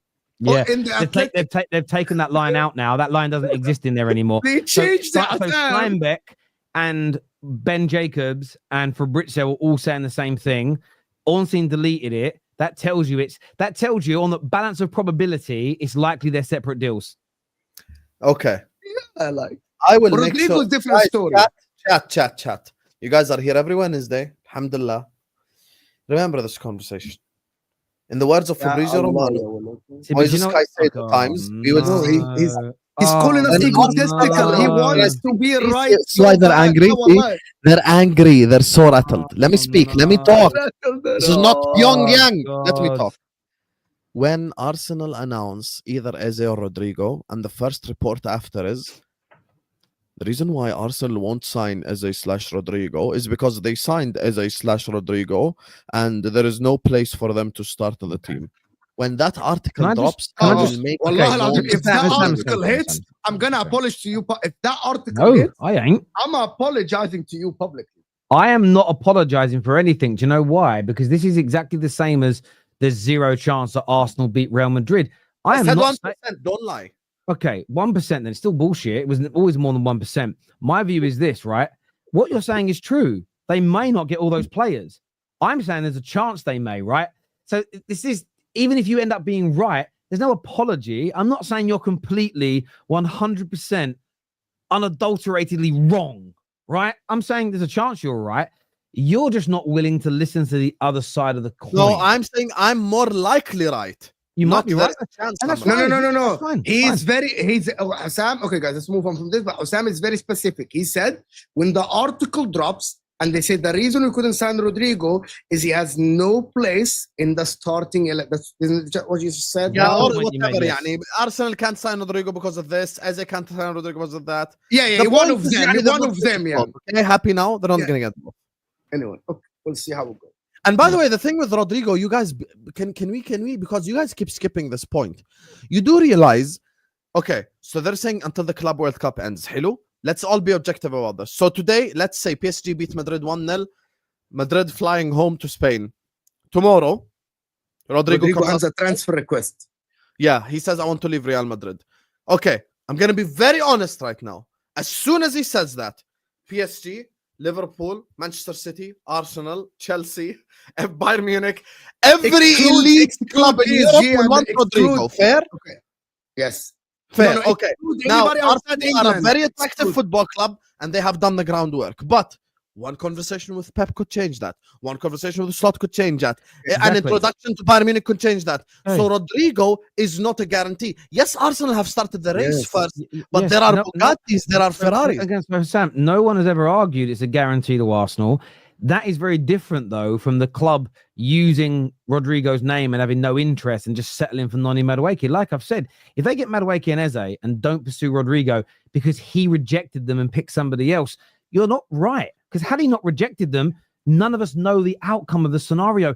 That's the beauty of these conversations. There often isn't a complete and utter, and this can happen in every regards, right? You could have me on, because I've got something very special planned for Staffy on Friday. I hope you all tune in. Staffy could be right on Friday. No, but this is the thing. Right? No, I have. I've because he's given us a lot of feedback behind the scenes. I've got something really special planned for him, right? And he could be absolutely right on Friday. 2 weeks later, he could feel like he's completely wrong in the transfer window. And that's the beauty of it. And I wind him up about being frustrated, right? I wind him up about that. I don't really mean it towards him because he's a friend. I see some of the people that are angry, and I don't like it when they twist the truth. I think we had a conversation the other week about Cunha, and we actually negotiated to pay it in installments as opposed to paying it in a lump sum, which works out well for us. But I wonder why that took a few weeks. And there are just that's the thing with, like, in the summer transfer windows, Arsenal fans, I know they're still not happy with Noni Madueke, but they went from Friday night being fuming about Madueke to absolutely buzzing their tits off on Saturday because they were getting Gyokeres. And that's why, just my personal preference is to not go 100% in any direction on any of these deals, really. Maybe now when Gyokeres is this close, I'll say I think it will definitely happen. But by and large, I just like to keep my options open. Some will say that's sitting on the fence, and that's a fair cop. It's a fair bit of criticism. But I'm open-minded to the fact that because the transfer window is so unpredictable and always has been, that I think it's very, especially when you've got a fucking motherfucker like Berta walking around operating the way he does. I think that's all the Superchats done there. But I wanted to speak a little bit about Liverpool before the end of the show, because you lot are very close to agreeing a deal to sell Darwin Núñez. And we're interested in Rodrigo as well. Yes, Ben. You are interested in Rodrigo, absolutely. But I wanted to ask you about the striker situation, because, and I don't want to dwell too much on of course, the horrible passing of Diogo, because it's very raw to a lot of people. But you were always looking at a new striker, irrespective. Darwin Núñez's deal to Napoli. By the way, there was a horrendous article. I'm going to react to it later on Terry Fluids TV that said that you guys are prepared to take a massive loss on him. Another article pushing out net fucking spend.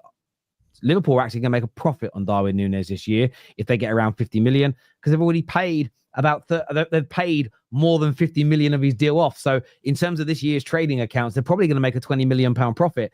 But once that's done, who do you expect your club to pivot to? And I know that there's been a week now, and there might be another week of kind of mourning and no real activity, massively out of respect for the club. And I think it's right that, you know, deals haven't been announced, and it's been a very somber atmosphere for all the right reasons. But there will come a point, and at the risk of sounding insensitive, I hope I don't, where the club will have to get back to business as usual. Who do you think you're going to pivot to once Darwin Núñez is done? Do you think it will be Isak? And I ask you that because the Ekatikes and the Šeško names are now starting to rear their heads again. The thing is with this Liverpool situation is it depends who we sell alongside Darwin. If we sell Darwin and Diaz, then the conversation is completely different, because then we might pivot to a Rodrigo Ekitike type situation. If we sell just Núñez, but we keep Diaz and Gakpo, then we could go all out for Isak. Those are the conversations that are different here, and I'm being very objective about. Then your backup striker could be someone like a Luis Diaz who could play false nine in that position, as an example. So I'm looking at this current situation, and obviously, like, the Jota's news is just so devastating in terms of, like, you know, what happened last week. It's just so sad, honestly. And this kind of changes everything. It's with the unfortunate passing of Jota. It's just a completely different conversation now. And you look at this Liverpool situation, and you're like, there are so many different possibilities. Because yesterday, here's the thing, and Terry and Mo would have noticed this looking at their social media. The Núñez to Napoli links are not going away. And it's everyone. It's Tutta dello Sport, Calcio, blah, blah, blah. It's like all the Italian links are insistent on Núñez to Napoli. So they're insisting on this thing. And the Diaz leaving rumors are also not going away. Because you've got Diaz to Bayern, Diaz to Barcelona, Diaz to Saudi Arabia. With Musiala out, by the way, Klopp was right again on it being a pointless tournament. With Musiala out now, Bayern, who already needed a left winger, just need the left winger again, even more now than they ever needed one. So there apparently there are reports that Diaz have already agreed personal terms with Bayern Munich. Now, if Diaz leaves as well, now I'm looking at a different scenario. Now I might go 70 million Rodrigo and 70 million Ekitike. That's or 60 million Ekitike, whatever. That's the thing. So for me, the conversations are completely different. But if we sell Nunes only, we can go all out for Isak. And we mustn't forget as well, Liverpool still do need to get a centre back in Mark Gahey. That's an important thing as well to keep an eye out on. So for me, I'm looking at this Liverpool situation, and I think it depends on sales. Who wants to leave? Who wants to stay? We might be in a position now, and I said this yesterday, where we might have to keep Federico Chiesa as an example because of everything that's happened. Like now, essentially, if Nunes and Diaz leave, Liverpool have 3 forwards: Gakpo, Salah, and Chiesa. No one else. I have a question. If Rodrigo is not joining Liverpool, if Liverpool sell Diaz, I actually today, for some whatever reason, this morning I read about 4 articles about why Bayern want to sign. They're willing to go to 80 million euros, including the bonuses to sell Diaz. By the way, they are willing to go over the top, right, to buy Diaz, right? If Liverpool get the 80 million euros, including the bonuses, 70 million euros in your hand, and Rodrigo chose to go to City or Arsenal, we know that Liverpool will go for Ekitike if they sell Nunes. That is well known across builds, just tweeted about it, like talked about it. What is your other options for the left winger? And how are you going to strengthen your team instead of just being, to be honest, because Salah, Ekitike, Rodrigo, top notch. With Verts behind him, top notch. Amazing. Correct? But if you don't get Rodrigo and he goes to Arsenal, now Saka, Gyokeres, Rodrigo, that's great. Now Liverpool have to match this. In case Salah doesn't get 50 GA again and gets only 25 GA or 30 GA. I tried to look for the left winger. Now Semenyo is off the table. He's off the market. Now Liverpool are going to look like Malik Fofana, for example. Now, not Malik Fofana is not that good. You're going to start Gakpo. I couldn't find a left winger that will suit because Ekitike is young. Who's the left winger that you think you're going to start? I'll tell you the names. The 2 other players that are off Rodrigo's level / quality / experience that we can buy are Barcola and Leao. Those are the 2. But Barcola is good. Remember, Barcola was reported to go to Bayern. Yes. Remember? Now, if now Bayern sign Diaz, that gives us kind of an opening at Barcola if we don't get Rodrigo. And then you have the tier below that. You have your Anthony Gordons, Kenan Yildiz from Juventus. With all due respect, Barcola, Ekitike, Salah is not as good as Gyokeres, Rodrigo, Saka. Yes, because Rodrigo is better than Barcola, of course. And Gyokeres is much more of a goal scorer. Ekitike is more of a spaces around. He's a football player. Yeah, he's a better footballer. I understand. But I think you missed a beat there. Like Verts have to deliver good, like have to really deliver in the season if that happens. Like of course, I expect Verts to. Because deliver. Remember, now Ekitike is young. Barcola's young, Verts has to lead. It cannot be again Salah has to lead the whole thing. No. I disagree with you. I think Salah and Van Dijk will lead this team. And by the way, specifically given what's just happened, like, you know, if there is a leadership group out there that can get these players together, it's Salah, it's Van Dijk, it's Alisson.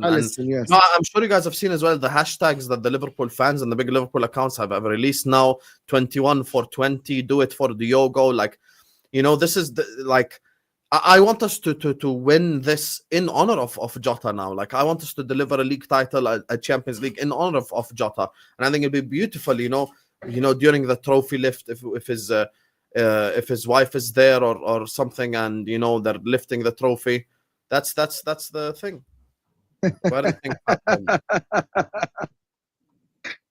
Fabrice just tweeted, Arsenal actually submitted the 50 million bid. Arsenal have submitted initial bid for Nani Madueke around 50 million. Add-ons included. Okay, 50 million in totality. It says Chelsea wants 50 million fixed as a Langa similar deal is a reference. Bloody hell, Newcastle ruining the transfer window for Arsenal. Madueke agreement in. Wow, they've put the bid in. They've actually put the bid in. That's an initial bid. Damn! There you are. Say goodbye to the Eze Rodrigo shit. I got you, chat. Don't worry, we will talk. Hang on. Eze still might be coming. What are you talking about? I said Eze Rodrigo together. But okay. Your big argument was more Eze last week, but yeah, the bid has now gone in. 50 million pounds. You fucking bums! You bums! You gotta pay 50 million for Nani. Fucking Nwaneri is better than him. Berta is cooking. Berta rebuilding Chelsea. 50 million pounds for Nani Madueke. You fucking bums! Hold that fucking bum-ass club. Arsenal are scary my ass. Oh, you're just jealous of Arsenal. You're scared of Arsenal. Shut your ass up. You just paid 50 million for that fucking bum. Nani Madueke, 50 million pounds. Are you mad? You actually paid the 50. You put in a bid for 50 million for Nani Madueke. Nwaneri is better. He's for free. He's in your own team. Hey, hold that. Big up all the Arsenal fans who are calling out their club in this moment in time and saying signing Madueke for 50 million is unacceptable, because that's what I love about Arsenal fans who are honest. Be honest. Call out your club. Don't bullshit. I don't think there is any Arsenal fan who will actually be like behind it, which is very strange from a PR perspective. If now they don't go and sign Rodrigo, I think the 50, okay, let me just say that the 60% of the Arsenal fans that were with the club, I think they lose 50% of the 60%. Now they are like, they're going to be agitated. That is ridiculous. How are Arsenal moving like this? Why Noni Madueke? Why Noni Madueke? Why? Why is that we don't know? What do Chelsea have on Arsenal? What is going on? Show us the nudes. I want to see the things, bro. Like has to be something in the background. That is ridiculous. What the fuck? Why now? Yeah, I'll be honest with you. Even I've been calling this out since the link started. I've not want. The only thing I've ever said is a cheaper price, a 20-25 million. I said 30 a max as a backup player. I said then I think, again, I'm not an Arsenal fan, so it could be stomached. But I've said all along, if you're going anywhere near that 50 million pound mark, I think there is better available in the market. Mohamed Kudus is one of them as an example. There are youngsters that have been mentioned, like Bakayoko and Fofana, that have been mentioned they could go for. This, for me personally, is poor business by Arsenal. This is poor business. This is, you're giving, Chelsea still needs to raise money to comply with UEFA, around 50 million quid, and you're helping them do it. I just don't see that he is a big enough. I'm keeping the same energy for the player that I had when he was at Chelsea. He's a good player, but 50 million pounds. When you consider, I mean, look, how much better is Elanga than him, in your opinion, who's gone for 55? Elanga's better, mate. Yeah, I mean, but how much would you say? Much better? Much better, of course. Yeah, I mean, but I look at like Cunha and Mbeumo who are going to Man United for the sort of low 60s, right? I know there's a 10 to 12 to 15 million pound difference, but they are so much better than him. It just feels like, and by the way, they've said that it sounds like, listening to Fabrizio, that bid is going to be rejected. They want 50 million fixed. That means they want add-ons. So you're probably looking to get this done 55 million plus. You are talking about a deal that's going to end up only being about 8 million pounds less than Cunha. I know Cunha can't play on the right wing, right? But I'm just putting that into perspective. It's crazy. It is genuinely ridiculous at that kind of money. I cannot see how this one works. And it must be a weird feeling to be a Gunner right now, because you're sitting there and going like, Berta Madness on Gyokeres, amazing deal. Eze is fantastic. It's not great scouting. We all know who he is, but it will be a brilliant deal. I think Zubamendi's excellent. We've all mentioned Norgard's a good backup. It's all this good stuff. And then Madueke. It's like watching Rocky 5. You've got all the great Rockies and Creed films, and then Rocky 5 just sitting there like, Why? Why did you do? Do you know what I'm saying? It's like this is like the Rocky Five of transfer deals. I don't get it. I don't get it. I really. I mean, even Terry fucking gave up on this one. I love it. well, I never started with it. I mean, I would say this. I mean, Elanga would have been a better signing at 55 million. 100% Elanga would have been a better signing. 100%. Elanga's at least a goal scorer. Crazy. Absolutely. It's the fact. Crazy. Look at Fabrizio's wording. Sorry, just the first paragraph. Arsenal have submitted initial bid for Nani Madueke around 50 million package, add-ons included. So now, if Chelsea try again, one more round of negotiations, they could probably go to 55, like 50 plus 5 add-ons type thing. You know what I'm saying? So that's bro. I don't even know what to say. I'll just laugh. Yeah. Something that is not. Crazy. It doesn't make any sense to me. To be Talk, honest. talk. Are you quiet, Habibi? Like because I'm reading the news and I'm thinking. Yeah, you got to read it and digest it sometimes, and just Like sorry, I'm really reading all the news about Madueke, and it's reported that Arsenal are gonna go up to 5 million, but they won't go up to 4 million for Gyokeres. That is what is reported.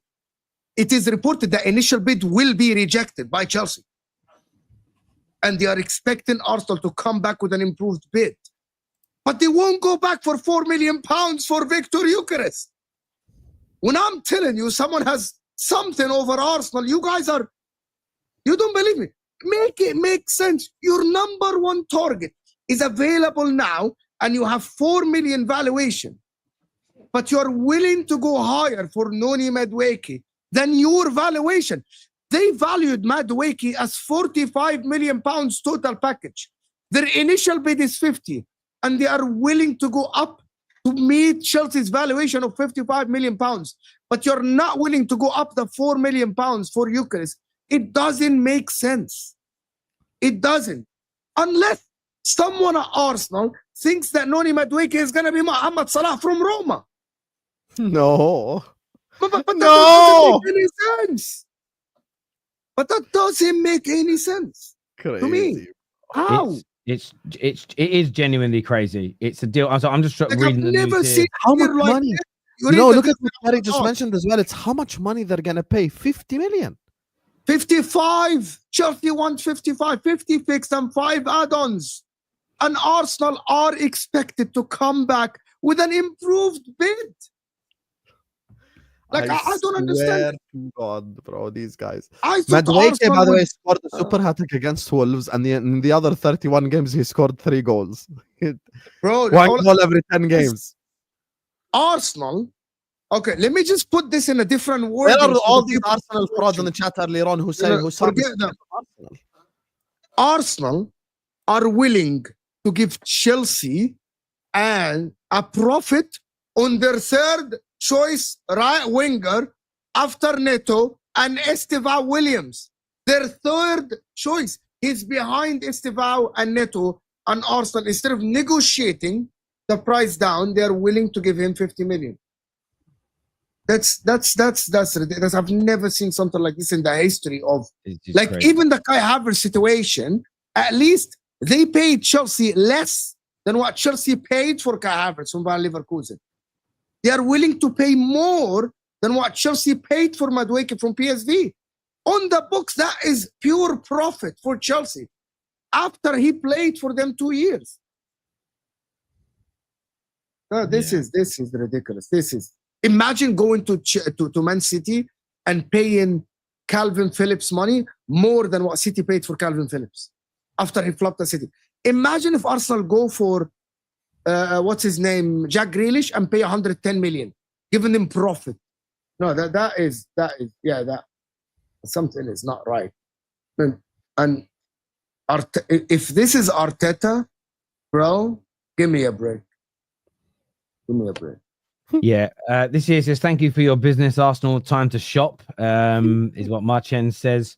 Watch Chelsea will reject this offer. Very funny. Stop hating. Let them buy with full confidence, is what Ronan Love says. you, Ronan. Here. Big up, Yeah, bro. I think I love Saka more than this club, Buy Nani for 50 million, sell Saka to a better club. I would love to end this pain. Hey, fair enough, Spandan. I respect this, bro. I respect it. Fair enough. 50 million for Nani is mad. 30 million realistic, not happy, is what D Guna says here. Berta just united the fan base like no one before. For all the wrong reasons. Have you ever, my days. It's for the wrong reasons and just in a weird way. Maybe start hurrying the Kudus deal up, Baldy. Well, that's the one thing I would say. I mean, the Chelsea boys chairs in the group chat right this morning was like, listen, as soon as Arsenal pay, we're getting Kudus, basically is what he said. Spurs want to hurry that up a little bit, I'm telling you. Oh, hang on. Oh, it's out. It's happened. It's happened. Breaking bomber. Tottenham Hotspur reached a total agreement with West Ham United to sign Mohamed Kudus. The deal will be in the region of 55 million. As you said it, Cal, it happened. Literally. Arsenal take 5 million less for Madueke than Kudus. Oh, my days. Oh, my God. Oh, my God. Oh, my days. Oh, my days. Oh, my days. He's gone. So Chez's predictions off. Chez's prediction didn't happen. But yeah, damn. So Liverpool, Spurs will sign. Spurs will sign Mohamed Kudus here. That is now out and that is official. That is done. Exclusive. Tottenham have reached a total agreement with West Ham United to sign Mohamed Kudus. Spurs, he's your player. He's your player. Guy. That's crazy. That is crazy. KJ's in there. Where's my Mbeumo bomber? Oh, it's funny. Kesh here says, watch Chelsea cave in now. That's actually funny. That's actually funny. And listen, you never know, it might save Arsenal. Maybe Chelsea go, we can't sell him now because they're not. No one has ever sent a super chat and it happens like directly. That like was honestly the timing of reading that out from Cal and the bomber. It was literally in the space of 3 or 4 seconds. In the space of 3 or 4 seconds. Oh, hang on though. But if Kudus not going, do you know what that means? Do you know what that means? What does that mean? Oh, Viva Garnacho! Viva Garnacho to Chelsea. Here we go. That's what's coming next. I'm telling you. Or to Arsenal. Never seen that. Or to Arsenal. Listen, if Arsenal get Madueke and Chelsea get Garnacho, Arsenal got the better deal, basically. And Man United got a better deal. Please, let's not do this. Fucking compare Garnacho and Madueke. End the stream. Yeah, well, I'd still, again, I'd take Garnacho over Madueke. I mean, I'm not saying he's world class or anything, but Jesus Christ, I wouldn't, 110%. I wouldn't be doing that deal. No, I'm not head out to you guys. I have to go start my show. Love. All right, mate. No worries, man. No worries. I just feel What like else? hang on 1 second. I'm just doing something real quick because I've got to update I'm something. updating the. Go ahead. Breaking Mohamed Kudus to Tottenham Hotspur. It's a here we go deal in place for 55 million. That is a fantastic deal by Spurs. Now, can Spurs actually get top 5 now? I think that is a great business by Spurs. Actually, fantastic business. Fantastic business by Spurs. Fantastic bit of business. Not going to deny it. I praised him all summer. Not going to change my mind now because it's Tottenham and people don't like them and whatnot. Thomas Frank is going to cook with Kudus, to be honest with you. He's going to absolutely cook with Kudus. You know that. We all know this. Yeah, and I think, I agree. I think he will. I think he will. I think he's going to do a good job anyway, Thomas Frank. I think he's such an excellent manager. Do you think they're going to be a main player? Do you think they're going to be a main player? Yeah, I mean, look, Kulusevski's out for a long time still. He's better than everything else they've got. Whether it's wide or whether it's central, he's going to play. He is legitimately the best they've got. So, I wouldn't be surprised personally to see him straight in that starting lineup. I really, really wouldn't. So they will challenge for top 5, I'm sure, 100%. They will challenge for top 5. Yeah, I think they will as well. I'm just updating this here. With the way they play, guys, with the way Thomas Frank play and Thomas Frank utilizes talent, I genuinely think he's gonna they're going to challenge for top 5. They're going to try to challenge the likes of Aston Villa. It does affect things with Mbeumo, as Nick is asking if you want to put up a super chat. Like that one of the things about this is now Wissa's not going. So I think now Brentford are going to actually let Mbeumo go. I think maybe they were waiting. So now Spurs are not in for Wissa. So now Mbeumo is going to go. I think now we're going to see Mbeumo. Here we go soon. Maybe within the next 2-3 days. I believe that Man United are going to get the job done, Nick.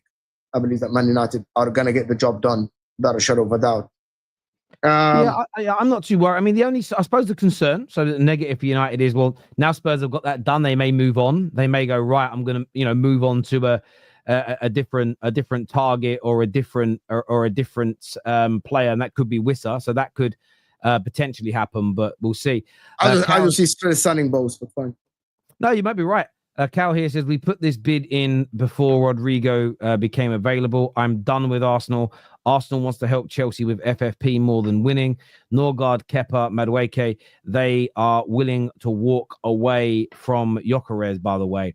I tell you this now, I was praising the business that Arsenal was doing, but this is why, when it comes down to overarching statements that I or anybody make, it's why I'm always open-minded, right? Because Arsenal can go from looking like it's going to be amazing to being crap. And this is what a transfer window can do. Liverpool started really, really well. If Arsenal end up being brilliant, so say they do, Arsenal end up with Madueke, Eze, Gyokeres, Rodrigo, but now Liverpool had nothing else, you might turn around and go, hang on, but Arsenal have added Eze, which you could argue matches Verts, right? You could argue. They've already got Saka. They've added a striker that's better than any of theirs. This is why I it's so hard to judge a window in the short term, but I get why you're feeling this way now, Cal. I get it, because it's not good what you're doing with Madueke. I like to be balanced and impartial, but for me, that's just it. That is horrendous. That is genuinely 110% horrendous. And I will say as well, I don't know if I'm timestamping it at the right time, but that was maybe the greatest ever super chat or comment that we've ever had on the Football Terrace. When are we going to hurry up with Kudus? And literally it was said, as soon as I read it out, the Ornstein bomb dropped. That was crazy, man. That was crazy. At this point, this club must be money laundering for Chelsea. This is the only way this can make sense. I hear you on that. Yeah, thank you. I don't understand it. Thank you, Assad, for becoming an official member. I appreciate that a lot, my friend. Thank you very much indeed. Maybe this is it here. Mate, where did this super chat come through? This super chat came through at 4:58. This came through. I'm going to screenshot this because this is legendary. I'm screenshotting this member chat from Cal because it's legendary. The timing was unbelievable. Unbelievable. I've done all the other ones, I think. Absolute waste of money is what Eberspon says here. Thank you, Raj, for also becoming an official member of the Football Terrace as well. That means a great deal to me that you have done that. Thank you very much indeed. Why put all your Arsenal fans under the same light? Not all of us change our tune like you make out. No one have said that. No one have said that, my friend. People have changed their opinions, and people actually call out the club when they need to, and some people just back the club, whatever the club do. So it's not true. No one put all Arsenal fans in the same place. No one has done that. There are different people that come on the show. Igal comes on the show sometimes. There's Aaron. There's Dan Potts. Everyone is different. Amen. Yeah, 100%. Maybe start hurrying the Kudus deal. Sorry, I already did that super chat. I thought it was another one. Man United fans, start super chatting in. Hurry up and get Mbeumo done. Maybe you'll don't actually do that. Don't actually do that. Like super chat things you want. Don't super chat things in for spamming. Can you imagine someone super chats that and it happens? Yeah. I'd be like, right, super chat, and we get your mail. Lol, 50 million for Noni, bigger trolls than my United. Mo, what I say, bring 50 million in Gucci duffel bag. Is Thank what you. It says here. Yeah, it's big. Yes, it looks like it's happening 55, not only 50. The guy looks like it's gonna be crazy. Look, I want to thank every single person who's tuned in. This is going to redirect you to Husam's channel, so make sure you go and check him out as we end. Please go check out my new channel, just named Terry Flewers. It's just literally named after me. Scan the QR code you can see there. go and give that a little sub. Daily content that goes out over there. More my opinion-based stuff. And it will seem a little different sometimes to how I'm hosting, because often as a host, I ask questions. Questions are not always my own personal statements. So if you want to see my full and frank opinion on most things related to football, you'll see that right now on my own channel. So scan the QR code. Judge Mo, always a pleasure, brother. And I'm sure we'll speak again soon. To all of our viewers, super chatters, to all of our members, thank you very, very much indeed. Take care. Goodbye. God bless. And we'll see you all again very, very soon. Peace.